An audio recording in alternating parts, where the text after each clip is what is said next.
Hello students, welcome to SmartWorld, a school of complete education. So today we are going with chapter 5, the story of Sindabad the sailor. The story of Sindabad and his 7 fantastic voyages appears in the huge collection of stories, the book of 1001 Nights or the Arabian Nights. The story tells us that Sindbad was a famous sailor who lived in Baghdad. He was honest, generous, and brave. He had many adventures on each of his voyages. He never lost heart. He, he never lost heart and hope in dangerous situation. He overcome great dangers and returned home safely from each of his voyages. Here is the story of his first voyages. The first voyage. Sindbad set sail with a company of merchants on a big ship. From time to time, they stopped at various ports. There they sold their merchandise and bought new things to trade. One day, when their ship was sailing smoothly across the sea, they spotted a small island at a distance. They had not seen land for many days and felt both surprised and happy to see this island. They sailed close to the island. The captain of the ship allowed them to go there for a picnic. Everyone was excited. On the island, they, they strolled around, sang, and danced. Some people began to wash clothes. Some lit fires to cook meals. Soon a breeze sprang up. The fire begins to blaze. Suddenly, the land begins to shake and move. With a shock, the picnic party realized that the island was not an island at all. They were on the back of a huge sea monster, and it had started moving. People began to scream. They left their pots and pans, their clothes, both washed and unwashed, and rushed back to the ship. The captain ordered his men to set sail immediately in order to move away from the monster. The sea monster plunged deep into the sea. Many of people managed to climb aboard the ship, but many sank into the sea with the so-called Iceland. Sindbad alone did not drown in the sea, but he could not reach the ship. He saw it sail far, far away. He was now at the mercy of waves, began tossed her and here and there. He clung to a piece of wood and somehow managed to keep afloat. He spent the night along at sea. When the next day dawned, Sindbad was happy to see that he had floated near an island, a real big island. He could see hills and woods and trees at a distance. Though he was extremely tired, he swam to the shore with all the strength that he could muster. Exhausted and hungry, he laid on the sand for some time. Then again, he made an effort and began to walk Iceland towards the shaded fruit trees that he could see at a distance. Luckily, this was the time when the king of the Iceland sent his horses to the seashore with a grooms. The grooms saw Sindbad and gave him food and drink. Then they took him to the king.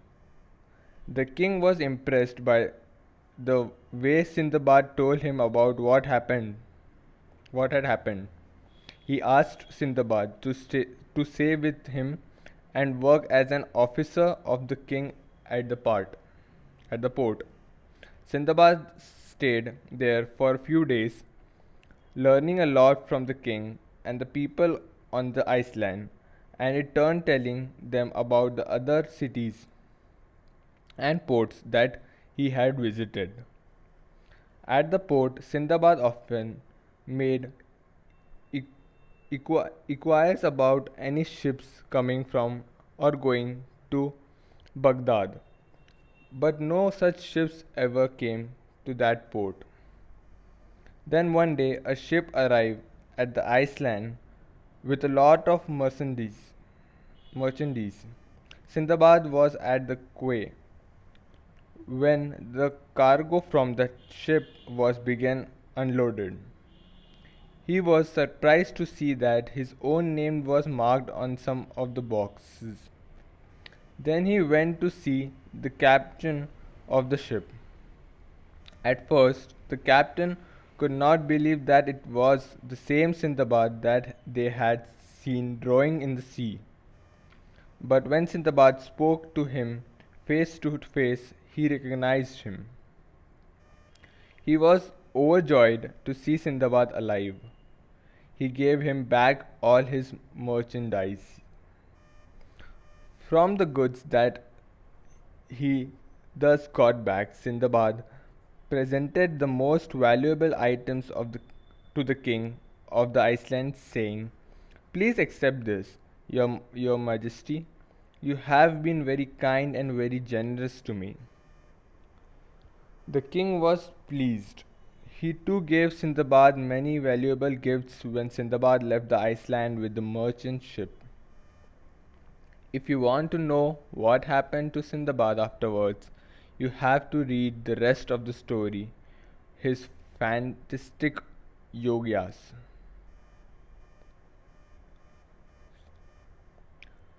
Okay, so here is the end of the story, and there are some words and with their meaning. First is merchandise, goods or things for sale. Second is trade, give in return for something, sell. Strolled, walked here and there without hurrying. Sprang up, developed or began to blow suddenly. Next is blaze, burn strongly. Next is afloat, floating. Next is all the strength that he could muster. All the strength that he could use at that time. Iceland, inland, towards an area of land away from the seashore. Grooms, persons who take care of horses. Quay, a platform in a port or harbor where boats come to load and unload their luggage. And last is cargo, load of goods or things carried in a ship or an airplane. So here is the exercise which is called things to do. First is write at least one or two lines about the following, which with the help of the story. First, Sindbad, second, the sea monster, and third, the king of the Iceland. Second exercise. Imagine what the people there might have said on the following occasions. Write it down. You may write it in one or two lines, or you may write a long speech if you like. So here are some points. A. People on the ship saw a small island at a distance. B. The island began to shake and move. C. Some people managed to climb aboard the ship. D. The groom saw Sindbad on the shore. E. The captain of the ship recognized Sindbad. F. Sindbad said goodbye to the king. So here is the third exercise. Use the letter in the following words to make new and meaningful words, at least 5 each. First, merchandise. Second, immediately. Third, exhausted. Fourth, valuable. Fifth, generous. So here is one example given. Iceland